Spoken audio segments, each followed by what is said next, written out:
Both in popular culture and in conservative Christian circles, a certain idea of God is held, whether it is believed that he exists, as the latter group holds, or whether that question is open, as is generally the case with the former view.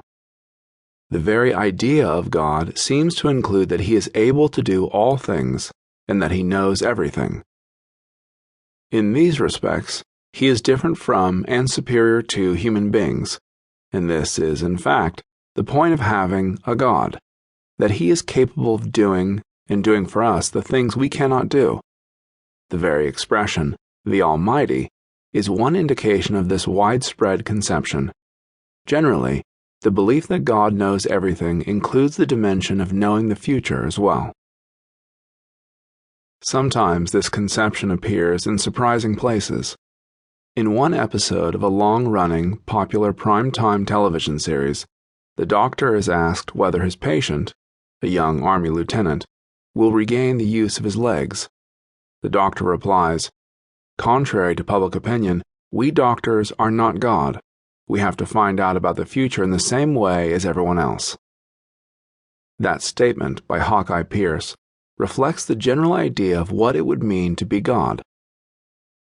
In an episode of another long-time series, a group of nuns, having done a great deal to change a small Old West town, head out in their wagons, alone and unarmed, to cross dangerous Indian territory. One man, a thief who was reformed as a result of the influence of the nuns, comments, "How can those women set out alone through that Indian territory? Why, God knows." Then, realizing the import of what he has said, he grabs his gun and runs to join them. I do not know whether the scriptwriters of MASH and Gunsmoke were Christians, but their characters articulate quite well what most people think of when they think of God. This idea can even be heard on financial programs.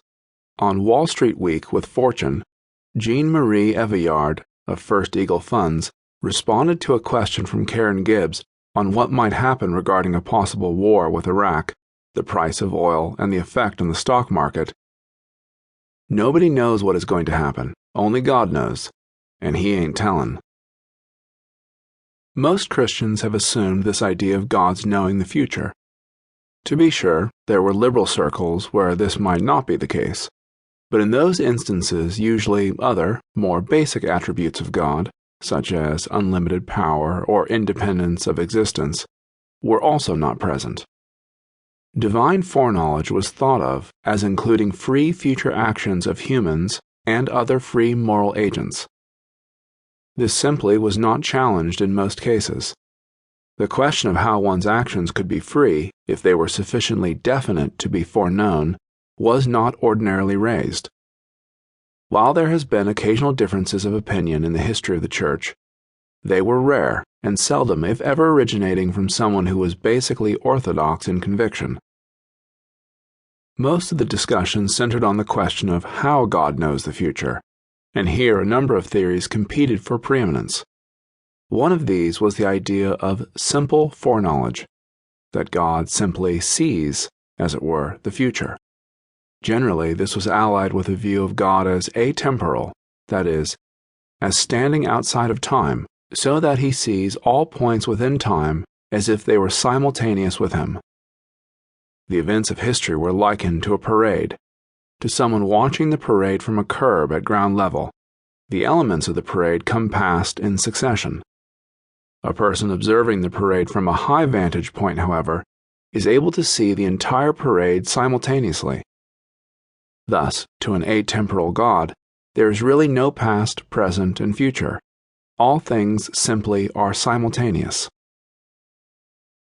A second conception is known as middle knowledge.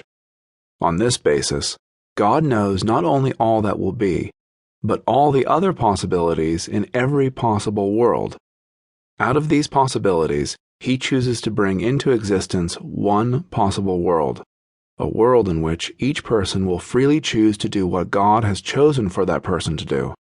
This is free, but if God had wanted someone to do something differently, he would have actualized that other slightly different